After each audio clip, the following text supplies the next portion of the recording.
Unsolved में question दिया हुआ है। Question number D, find the zeros of the quadratic polynomial x square plus 7x plus 10 and verify the relationship between the zeros and it's coefficient. भाई ये paper में आ भी सकता है यूपी बोर्ड एग्जाम 2025 में।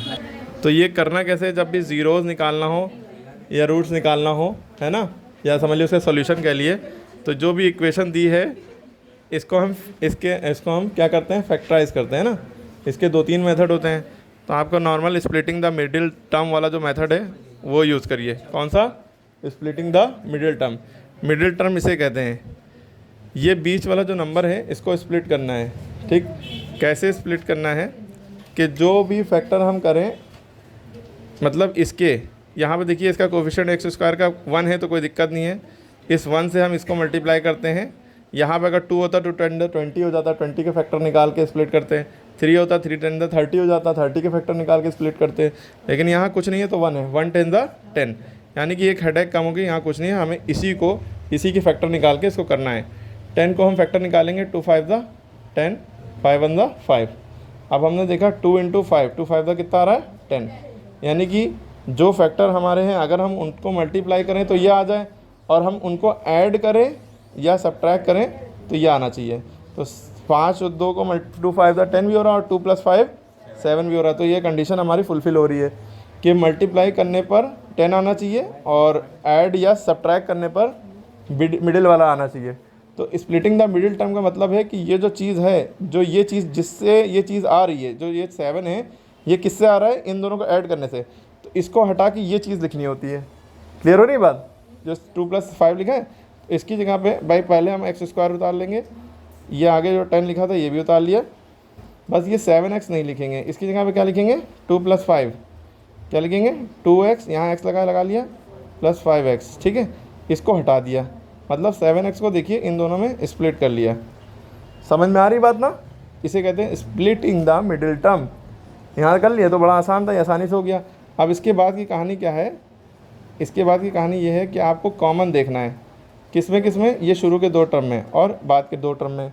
इन दोनों में जब कॉमन देख रहे हैं तो आगे का बिल्कुल ध्यान ही ना दिया आगे क्या है। ठीक है, यहाँ एक्स स्क्वायर है, यहाँ 2x है, तो एक्स स्क्वायर का मतलब होता है 2x × x, यानी कि 1x ये कॉमन हो गया, 1x ये कॉमन हो गया।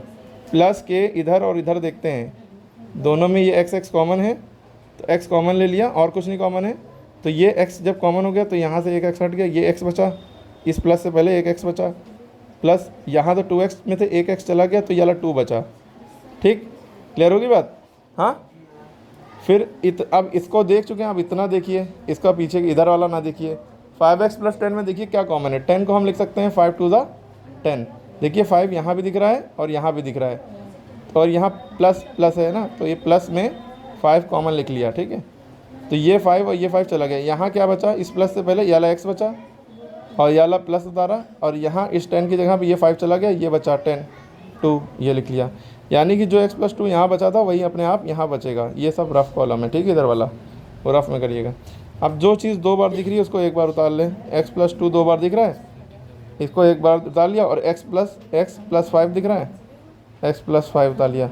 जब हमने इन दोनों को उतार लिया x + 2 को, तो ये हटा लिए। अब जब इनको छुपा लिया तो x + 5 दिख रहा था, वो उतार लिया। अब x = 0 चल रहा था, = 0 चाहे लगा लिएगा सब पूरे में। तो x + 2 = 0 एक बार इसको करेंगे, फिर x + 5 = 0 एक बार इसको 0 के = रखेंगे। तो x बराबर ये +2 उधर जाएगा, -2 हो गया। फिर x बराबर 5 उधर जाएगा, -5 हो गया। मतलब 5 है, +5 उधर जाएगा, -5 + 0 -5 ही रहा। ठीक है, इसी तरह -2 + 0 -2 ही रहा। तो एक x की वैल्यू एक रूट ये आ गया, x बराबर -2 एक रूट ये आ गया। तो हमें फाइंड द जीरोज या रूट कह लो, एक ही बात है, तो हमने निकालने से निकल आए। उसके बाद कह रहे हैं verify the relation between zeros and coefficient. ये कैसे होगा? यहाँ तक होने के बाद क्या करना है, आगे कहा है verify the relation between zeros and coefficient. Zeros और कोएफिशिएंट का रिलेशन क्या है? ये हमारे क्या है, जीरोज है ना, और कोएफिशिएंट हमारा क्या है इक्वेशन में, ये 7 है कोएफिशिएंट, और यहाँ पे 1 छुपा हुआ है। ये दोनों कोएफिशिएंट है। एक्स स्क्वायर के पहले क्या छुपा है, 1 है ना, और ये 7। इन दोनों का रिलेशन कैसे पता करेंगे? हम ये इक्वेशन उतारेंगे, और हमें पता है जब क्वाड्रेटिक इक्वेशन होती है तो सम ऑफ जीरोस का यानी सम ऑफ रूट्स का फॉर्मूला क्या होता है, alpha + beta = -b/a। Alpha actual में क्या है हमारा, ये पहला रूट है, ये अल्फ़ा हो गया, और ये हमारा बीटा आ गया है। ठीक है, अल्फ़ा की वैल्यू -2 हमने रखी, बीटा की वैल्यू भी -5 है, ये हमने रखी। ठीक। अब माइनस बी क्या होता है, इधर वाला देखिए, बी क्या होता है, एक्स स्क्वायर के बगल में कुछ है तो वो ए है, एक्स के बगल में जो है वो बी है, और ये जो है सी। तो बी की माइनस तो फॉर्मूले का हो गया, बी की वैल्यू 7 है, ए की वैल्यू क्या है, कुछ नहीं तो 1 छुपा हुआ है, ठीक है। 1 नीचे लिखो चाहे ना लिखो, कोई दिक्कत नहीं। अब यहाँ -2 प्लस माइनस -5, इधर -7 चल रहा था, माइनस माइनस प्लस, लेकिन साइन माइनस का लगेगा, तो माइनस में प्लस 1 यानी प्लस करेंगे, 5 2 7, देखिए -7 = -7। तो ये सम ऑफ रूट्स, ये कोफिशिएंट जो हमसे बात कही थी, relation between zero and coefficient, ये प्रूफ हो गया। उसके बाद प्रोडक्ट ऑफ जीरो लगाएंगे। प्रोडक्ट ऑफ जीरोज में प्रोडक्ट ऑफ जीरो यानी मल्टीप्लाई, ये दोनों जीरो अल्फा प्लस बीटा एक बार किया था रूट को, एक बार इन दोनों को मल्टीप्लाई करो, प्रोडक्ट कहते हैं इसे। इसका फॉर्मूला था C/A। अल्फा की वैल्यू हमने क्या देखी, -2 और बीटा की वैल्यू -5, तो इन दोनों को मल्टीप्लाई करेंगे आप, और C की वैल्यू क्या है, ये 10, ठीक है, अपॉन A की वैल्यू 1 नीचे लिखो चाहे ना लिखो। अब 5 2 10, माइनस माइनस प्लस, देखिए इधर भी +10 इधर भी +10, यानी कि ये भी हमारे जीरो प्रूव हो गए कि हाँ ये पूरा अकॉर्डिंग टू क्वेश्चन हो गया। ये इंपॉर्टेंट क्वेश्चन है, यूपी बोर्ड एग्जाम में फॉरएवर के लिए इंपॉर्टेंट है, आ सकता है, ठीक है, क्वाड्रेटिक इक्वेशन का।